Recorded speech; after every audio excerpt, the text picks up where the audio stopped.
Pilkada serentak 2024 telah selesai dilaksanakan 27 November kemarin. Apakah sistem pelaksanaan pilkada serentak tahun ini telah berjalan baik? Dan kita akan membahasnya dengan peneliti Perkumpulan untuk Pemilu dan Demokrasi Perludem Heroik M. Pratama. Baik, selamat siang Mas Hero. Selamat siang Mas, apa kabar? Alhamdulillah baik. Mas Hero, baik, langsung pertanyaan pertama ya Mas. Ya. Bagaimana Anda melihat sistem pelaksanaan pilkada serentak tahun ini? Apakah sudah berjalan dengan baik atau tidak? Ya, pertama memang dalam sejarah Republik Indonesia, untuk pertama kalinya penyelenggaraan seluruh pemilihan kepala daerah di level gubernur, bupati, dan wali kota itu dilaksanakan secara satu hari yang bersamaan, gitu ya. Karena kalau kita lihat sebelumnya, pasca pilkada pertama di 2005, semua penyelenggaraan pilkada itu berserakan gitu ya, sesuai dengan habis masa jabatan kepala daerah. Tetapi kemudian pasca 2014, di 2015, 2017, 18, dan 2020, ada gelombang keserentakan di sana secara bertahap hingga akhirnya kemarin kita selenggarakan seluruh provinsi dan kabupaten kota di Indonesia untuk pertama kalinya. Nah, kalau kita lihat memang dalam konteks sistem ya, penyelenggaraan pilkada ini kan diselenggarakan pada tahun yang sama dengan Pileg dan Pilpres, seperti itu. Nah, kalau kita lihat kemarin ketika tahapan awal-awal pilkada yang tengah berlangsung, di sisi lain tahapan Pileg dan Pilpres itu belum selesai. Bahkan ada beberapa pemungutan suara ulang di Pileg dan Pilpres berdasarkan putusan Mahkamah Konstitusi, tetapi di sisi lain penyelenggara pemilu kita, baik KPU dan Bawaslu, sudah mulai melangsungkan tahapan pilkada. Artinya di sana ada himpitan penyelenggaraan pemilu legislatif dan presiden bersamaan dengan penyelenggaraan pilkada, sehingga ini membuat kompleksitas bagi lembaga penyelenggara pemilu kita. Nah, yang berikutnya kalau kita lihat potret secara cepat di hari pemungutan dan penghitungan suara ya, memang kami menemukan ada beberapa persoalan yang memang ini disebabkan salah satunya karena jadwal pemilu kada kita itu di akhir tahun, di mana kemudian kita tahu bersama bahwa akhir tahun itu adalah tingkat curah hujan yang cukup tinggi. Nah, tadi disebutkan juga misalnya dalam konferensi pers yang dilakukan oleh Komisi Pemilihan Umum Republik Indonesia, ada beberapa daerah yang memang harus menyelenggarakan pemungutan suara susulan. Karena kemudian tempat pemungutan suaranya yang kemudian sudah disiapkan itu terkena banjir gitu ya, sehingga kemudian tidak memungkinkan untuk menyelenggarakan pilkada. Nah, itu salah satu aspek yang kemudian kita lihat misalnya dari temuan pemantau kami di Sumatera Utara, salah satunya misalnya di beberapa kabupaten kota ada terkena banjir sehingga kemudian harus dilakukan pemungutan suara susulan seperti itu. Nah, yang kedua memang soal aspek keterlambatan logistik gitu ya, kami juga masih menemukan seperti itu. Dan yang berikutnya adalah misalnya soal ini, adanya multitafsir dari anggota KPPS tentang peran pemantau pemilu begitu ya. Nah, kita tahu misalnya setelah pukul 1 ditutup, PPS itu kan ada proses penghitungan suara yang kemudian dituangkan di dalam formulir C1 hasil gitu ya. Nah, di sana sebetulnya peraturan KPU itu menyebutkan bahwa setiap orang, bahkan pemantau pemilu juga dan masyarakat umum yang menyaksikan proses penghitungan suara itu bisa mendokumentasikan formulir C.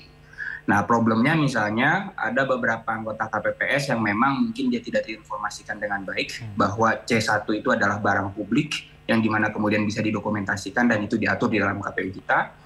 Nah, itu dilarang. Nah, ini kami temukan juga misalnya yang dilakukan oleh pemantau-pemantau kami yang mereka dilarang untuk memotret formulir C. Nah, secara umum kira-kira seperti itu, namun memang satu kekhawatiran kami adalah yang meskipun ini nanti perlu kita lihat ya hasil akhirnya soal angka partisipasi ya. Karena ada satu kecenderungan ketika pemilu diselenggarakan pada tahun yang sama, bukan hanya dalam satu pemilu ya, ada rally pemilu yang tidak henti seperti yang kita lakukan hari ini, di Februari ada Pileg dan Pilpres, lalu di November ada Pilkada. Nah, ada kecenderungan kejenuhan pemilih, sehingga kemudian bisa berdampak terhadap rendahnya angka partisipasi pemilih. Namun demikian ini nanti perlu kita lihat hasil akhir yang dipublikasikan oleh KPU. Baik, oke Mas, kalau tadi kan kita udah Mas mengatakan bahwa memang partisipasi dari masyarakat ini sangat antusias untuk mengikuti Pilkada 2024. Cuma ada beberapa kendala seperti contohnya hujan tadi yang sehingga harus ditunda seperti itu. Kemudian bagaimana Anda melihat partisipasi pemilih muda dalam menyalurkan hak pilihnya pada pilkada tahun ini? Terutama kan sekarang ini banyak sekali kayak Gen Z yang baru pertama kali melakukan pencoblosan. Ini seperti apa yang Anda lihat? Ya, kalau kita lihat memang demografi pemilih kita itu didominasi oleh Gen Z, Mas. Dan juga milenial ya. Ada lebih dari 50% di mana pemilihnya itu adalah anak-anak muda yang kemudian mereka punya antusiasme politik yang cukup tinggi untuk mengetahui pasangan calon dan bahkan berpartisipasi. Nah, tapi kok rasanya ya kalau dibandingkan dengan Pileg dan Pilpres, antusiasmenya itu lebih tinggi di Pileg dan Pilpres dibandingkan dengan Pilkada sekarang. Meskipun kalau kita lihat hampir semua pasangan calon di pilkada, karena mereka tahu bahwa lumbung suara mereka ini adalah dari Gen Z dan milenial, mereka bersolek gitu ya, melakukan marketing politik dan kegiatan-kegiatan aktivitas kampanye yang menyasar anak-anak muda begitu ya. Nah, memang persoalannya adalah apakah ini cukup mampu menggait mereka. Nah, misalnya kalau dalam konteks di media sosial gitu ya, engagement-nya apakah cukup tinggi atau tidak, dan juga yang tidak kalah penting adalah aktualisasinya ketika mereka datang ke TPS. Misalnya contoh Mas, kami coba kemarin berkeliling ya di beberapa TPS di dekat kantor gitu ya. Dan ternyata memang ketika kami tanya daftar DPT-nya itu rata-rata 400 sampai dengan 500 pemilih yang terdaftar. Tapi pengguna hak pilih atau orang yang datang ke TPS itu hanya 250 segitulah, kira-kira kurang lebih 50 sampai 60%-nya. Nah, ini artinya memang bisa banyak faktor di dalamnya begitu ya. Apakah misalnya Gen Z dan milenial ini memaknai pilkada ini sebagai hari libur untuk bermain saja, atau kemudian memang dia mendedikasikan diri untuk datang ke TPS seperti itu. Oke, baik Mas. Kalau misalnya kita bicara masalah Gen Z atau pemilih muda, ini kan tentunya apabila adanya katakanlah money politik misalnya, ada kecurangan segala macam, ini kan mudah sekali untuk dipengaruhi seperti itu. Lantas apa sih yang harus dilakukan atau pencegahan apa yang harus dilakukan untuk semua pihak untuk sehingga berjalannya kegiatan Pilkada 2024 ini dengan netral? Ya, politik uang ini jadi semacam instrumen cepat ya bagi pasangan calon, kemudian dengan harapan dia bisa mendulang suara sebanyak-banyaknya gitu ya. Tapi perlu dilihat loh karakter dari perilaku pemilih Gen Z dan milenial ini. Karakter perilaku pemilih itu kan ada 3. Satu adalah perilaku pemilih sosiologis, di mana orang dalam menentukan pilihannya berbasiskan pada dimensi-dimensi sosiologis tadi gitu ya, apakah kedaerahan dan seterusnya begitu ya. Lalu ada psikologis. Nah, psikologis ini berkaitan dengan kedekatan emosional. Ini biasanya berkaitan dengan loyalitas atau simpatisan terhadap suatu kandidat atau partai politik tertentu. Dan yang ketiga adalah rational choice.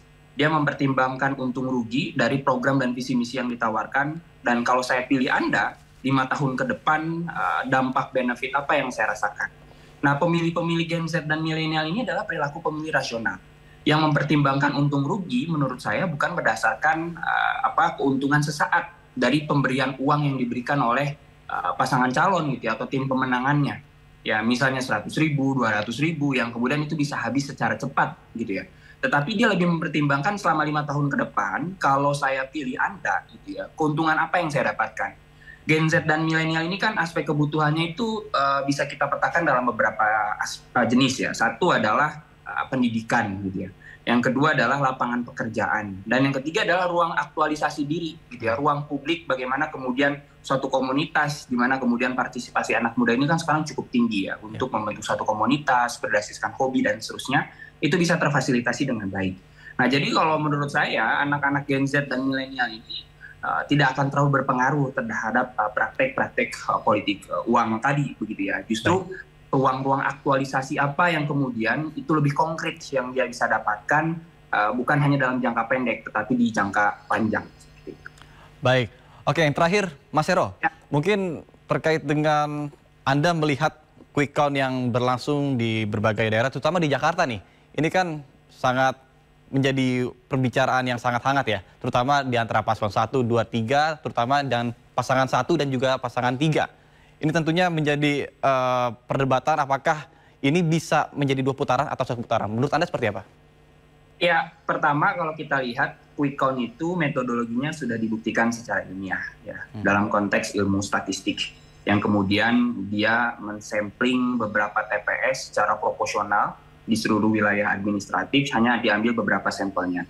Nah, itu bisa menjadi semacam rujukan awal lah paling tidak untuk melihat kecenderungan hasil pemilu di manapun gitu, termasuk di DKI Jakarta. Nah, tetapi memang dalam konteks quick count itu ada yang disebut dengan margin of error. Nah, margin of error ini misalnya yang kita lihat dalam konteks DKI itu rata-rata kan 1 sampai dengan 1,5%. Artinya misalnya kalau ada satu pasangan calon sudah mendapat 50%, kalau dikaitkan dengan margin of error, apakah margin of errornya ini ke bawah? Artinya bisa jadi 49% atau ke atas menjadi 51%, begitu ya. Nah, dalam konteks ilmu statistik kira-kira seperti itu. Nah, tetapi sebetulnya untuk melihat lebih jauh, apakah kemudian 1 putaran atau 2 putaran, selain kita menanti proses rekapitulasi yang dilakukan oleh KPU yang tadi disebutkan oleh Ketua KPU, tahapannya paling tidak sampai dengan di awal Desember, seperti itu. Nah, sebetulnya KPU punya instrumen namanya Sistem Informasi Rekapitulasi Suara atau Sirekap ya, yang kemudian kita tahu memang di Pileg dan Pilpres kemarin sempat menjadi polemik karena banyak kesalahan pembacaan. Tapi hari ini mereka gunakan lagi sebagai instrumen alat bantu untuk publikasi formulir C yang kemudian memang tidak ada tabulasinya di sana, begitu ya. Nah, mungkin ini karena evaluasi menurut mereka tabulasi ini membuat ricuh karena kemudian ada kesalahan pembacaan. Yang seharusnya tabulasi ini tetap bisa digunakan dengan metode verifikasi lebih jauh gitu ya, sebelum dipublikasi, sehingga di verifikasi tersebut lalu kemudian ada tabulasinya. Nah, itu yang menurut saya akan jauh lebih bisa menentukan, kita bisa lebih melihat begitu ya, apakah kemudian 1 putaran atau 2 putaran. Hari ini bisa kita lihat sebetulnya data-data hasil foto di Sirekap yang dipublikasi oleh KPU di DKI Jakarta itu kalau saya tidak salah tadi pagi angkanya udah lebih dari 90% data TPS yang masuk ke dalam web Sirekap tersebut. Hanya saja memang kita tidak bisa lihat hasil tabulasi total perolehan suara dari masing-masing pasangan calon. Gitu ya. Kita hanya bisa lihat hasil-hasil fotonya. Nah, nanti ada organisasi masyarakat sipil namanya Jaga Suara 2024 yang kemudian dia coba mentabulasikan keseluruhan yang mungkin nanti itu bisa kita lihat.